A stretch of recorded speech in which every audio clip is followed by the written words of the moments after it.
So hey guys, welcome to the channel this Suraj. और आज की वीडियो होने वाली है, बाकी जो 3 क्वेश्चन बचे हुए थे पिछले वीडियो में मैंने छोड़े थे उसके बारे में बात करने वाले हैं। 3 अच्छे क्वेश्चन है, क्लासिक क्वेश्चन है, हालांकि बहुत ज़्यादा टफ नहीं है, बट आपको कुछ कुछ कॉन्सेप्ट सिखाने के लिए क्वेश्चन काफ़ी हैं। ये एच सी वर्मा की खासियत है यार, कुछ रियल लाइफ एग्जाम्पल से वो क्वेश्चन हैं जिसमें आपको थोड़ी इमेजिनेशन करनी आनी चाहिए। Directly jump to the first question यार। एक कैरम बोर्ड अपने को दिया हुआ है, कैरम बोर्ड के डायमेंशन दे रखी है 4 फीट बाय 4 फीट।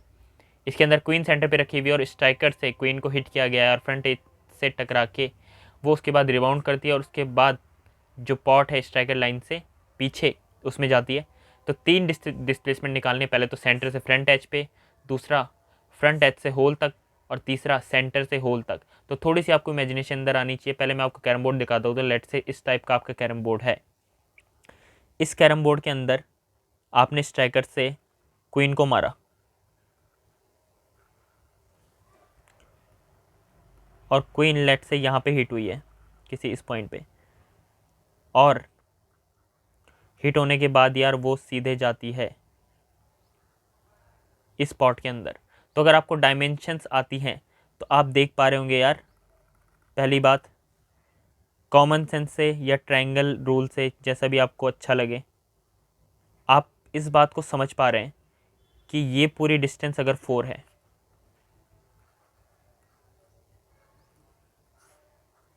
और ये पूरी डिस्टेंस अगर 4 है, ग्रेट। तो यार ये पॉइंट से इधर वाली डिस्टेंस 2, इधर डिस्टेंस 2, ग्रेट। ये कंप्लीट डिस्टेंस यार 2 है और आप देख पा रहे हैं कि ये डिस्टेंस और ये डिस्टेंस और ये डिस्टेंस आपस में बराबर है। चाहे आप किसी भी कॉन्ग्रेट ट्रायंगल से देख लें, किसी भी लॉजिक से देख लें, आपको हर एक लॉजिक से ये तीनों चीज़ें सेम लगेगी। ज्योमेट्री आती है तो मैं इस पर फालतू टाइम वेस्ट नहीं करूँगा। ये डिस्टेंस है 2/3, ये डिस्टेंस हो जाएगी 2/3 और ये डिस्टेंस हो जाएगी 2/3। आप देख सकते हैं ये एंगल थीटा है, ये एंगल थीटा है।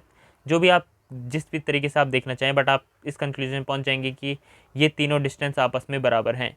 सबसे पहले मुझे ये डिस्प्लेसमेंट निकालने हैं कि सेंटर से लेके फ्रंट एज तक कितना डिस्प्लेसमेंट हुआ है। तो लेट से दिस डिस्प्लेसमेंट बी एक्स। तो इस वाले ट्रायंगल के अंदर मैं पाइथागोरस थ्योरम लगाने वाला हूँ। तो पाइथागोरस थ्योरम हो जाएगी x equal to root of 2/3 का स्क्वायर प्लस ये वाली साइड 2 है तो 2 का स्क्वायर। तो यहाँ से x की वैल्यू बनने वाली है रूट ऑफ 4/9 प्लस 4। तो दिस वुड बी रूट 40/9। तो इसे मैं लिख सकता हूँ 2√10/3। This is the answer. This is the displacement from centre to front edge 2√10/3। Great. दूसरी चीज़ पे बात करते हैं। दूसरा डिस्प्लेसमेंट अपने को निकालना है यहाँ पे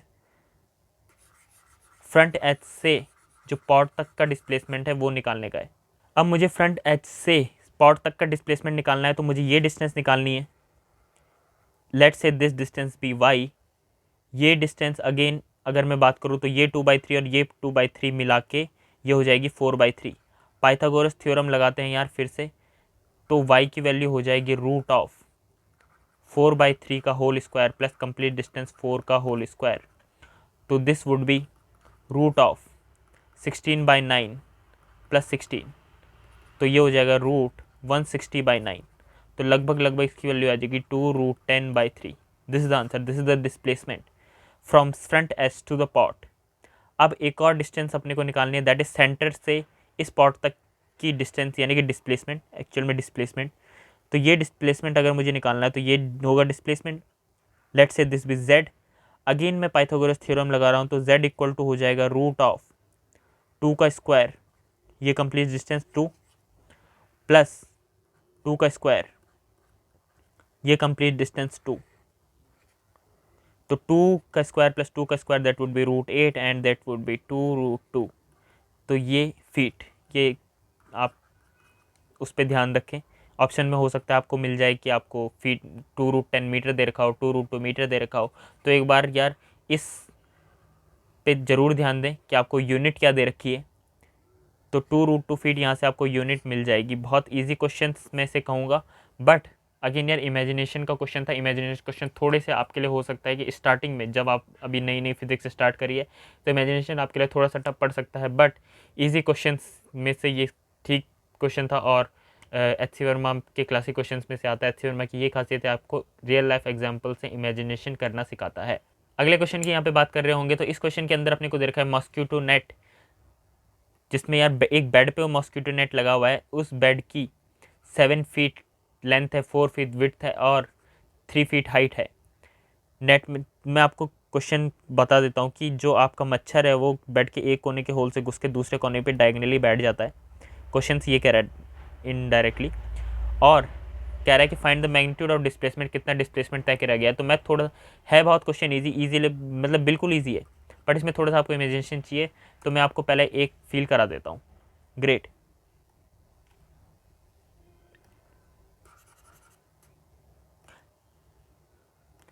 let's say this is a bed. इस बेड की यार ये मैं लेंथ मान लेता हूँ। लेंथ उसने बोल दिया है कि एक्स एक्सिस माननी है लेंथ, ये 7 है और इसे मैंने एक्स एक्सिस माना है। इसे मैं वाई एक्सिस मान रहा हूँ यार। वाई एक्सिस कितना, 4 फीट वाई एक्सिस, और हाइट को जेड एक्सिस माना गया है जो कि है 3 फीट। ये 3 फीट है। ग्रेट। मच्छर जो है यार यहाँ से एंटर करता है, ये यहाँ पे एक होल बना हुआ है, यहाँ से मच्छर एंटर कर रहा है और डायगनली अपोजिट वाले कोने पे जाके बैठ जाता है। मच्छर यहाँ जाके बैठ जा रहा है, तो ये डिस्टेंस अपने को, डिस्टेंस नहीं डिस्प्लेसमेंट बोलूँगा, ये यहाँ से लेके सीधे जाके यहाँ बैठ रहा है, तो ये डिस्प्लेसमेंट मैं मुझे निकालनी है। तो डिस्प्लेसमेंट निकालने का सीधा तरीका, अगर मुझे ये वेक्टर मिल जाए, ये डिस्प्लेसमेंट वेक्टर ही तो है, ये डिस्प्लेसमेंट वेक्टर मुझे किसी तरह निकालना है। तो ध्यान से सुनना, अगर पहली बात तो इसे ओरिजिन मान रहा है, क्वेश्चन में ही ओरिजिन मान रहा है, ये कह रहा है कि taking the hole as origin, तो ओरिजिन का मतलब 0,0,0, और ये जो पॉइंट है यार, इस पॉइंट के अगर मैं किसी तरह कोऑर्डिनेट निकाल पाऊँ तो मुझे ये वेक्टर मिलने वाला है। ग्रेट। मैं बात कर रहा हूँ यार इस पॉइंट की, तो इस पॉइंट के लिए सबसे पहले बात कर लेते हैं कि इस पॉइंट का वेक्टर, इस पॉइंट के कोऑर्डिनेट एक्सिस कैसे निकालना है। तो इस पॉइंट के कोऑर्डिनेट होंगे x, y, z। x की बात करो तो मच्छर x में 7 डिस्टेंस चला है। y की बात करो तो मच्छर y में 3 फीट चला है, सॉरी 4 फीट चला है, और z मतलब हाइट की बात करो तो इसमें 3 फीट चला है। तो यार इसके कोऑर्डिनेट एक्सिस हो गए 7, 4, 3।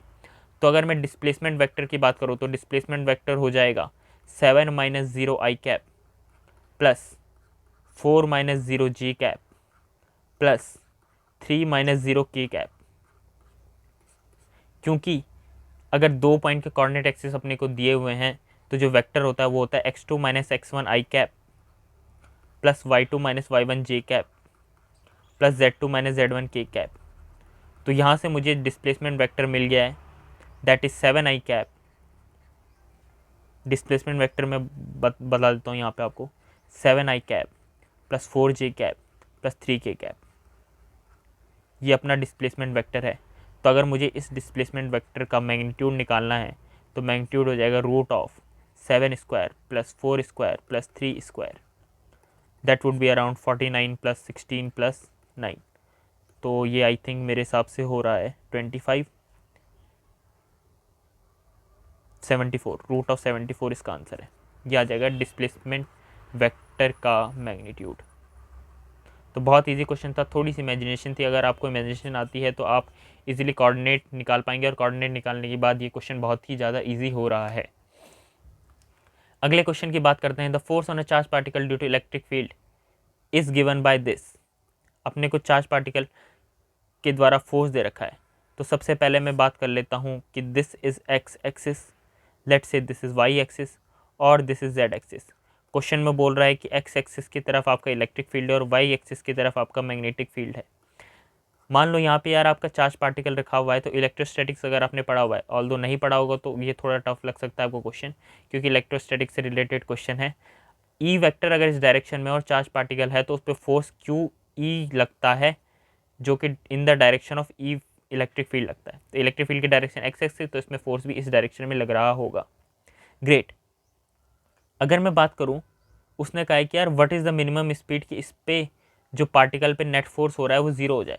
तो पार्टिकल पे नेट फोर्स तो अपने को दे रखा है, Q E vector equal to Q V cross B, sorry plus Q V cross B, ये बराबर ज़ीरो करना है मुझे किस तरह, अगर ये ज़ीरो करना है तो यहाँ से क्यू ई वेक्टर हो जाएगा minus of Q V cross B,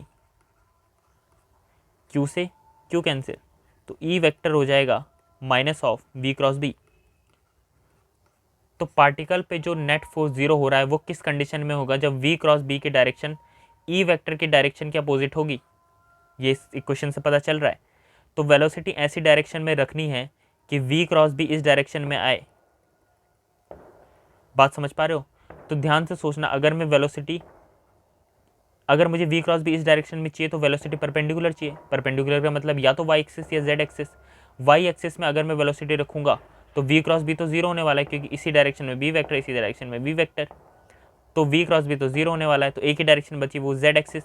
अब ध्यान से सोचना, अगर मैं वेलोसिटी माइनस जेड एक्सिस की डायरेक्शन में रखूँ तो वी क्रॉस तभी माइनस एक्स एक्सिस की डायरेक्शन में आ पाएगा। मतलब अगर मैं वी वेक्टर को रखता हूँ माइनस जेड डायरेक्शन में, तभी जो वी क्रॉस बी आएगा वो आएगा माइनस एक्स डायरेक्शन में।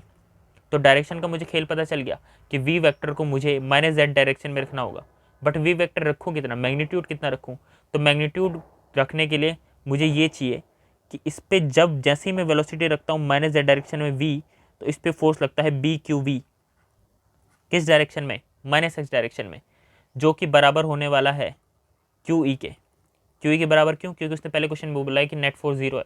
अगर नेट फोर्स जीरो है तो क्यू बी क्यू वी बराबर क्यू ई, क्यू से क्यू कैंसिल, तो यहाँ से वी की वैल्यू आ जाएगी ई बाई बी।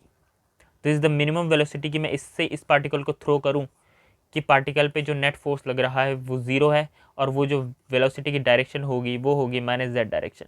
बहुत सिंपल सा क्वेश्चन था। ये क्वेश्चन और इजी हो जाता अगर आपने इलेक्ट्रोस्टैटिक्स और मैग्नेटिज्म पढ़ा होता। तो यार बहुत इजी क्वेश्चन है, बस आपको थोड़ी सी इमेजिनेशन चाहिए, थोड़ा सा आपको कोऑर्डिनेट एक्सिस का नॉलेज होना चाहिए। तो इसी के साथ आज की वीडियो समाप्त करते हैं। अगर आपको कोई डाउट हो तो नीचे इंस्टाग्राम हैंडल अपने दिए हुए हैं। और अगर आप इस वीडियो पे, अगर आपने अब तक चैनल को सब्सक्राइब नहीं कराया तो क्या कर रहे हो यार, चैनल को सब्सक्राइब कर दो जल्दी से जल्दी और बेल आइकन दबा दो। और अगर आपको कोई फीडबैक हो तो कमेंट सेक्शन में देना मत भूलना। I will see in the next video. Thanks for watching.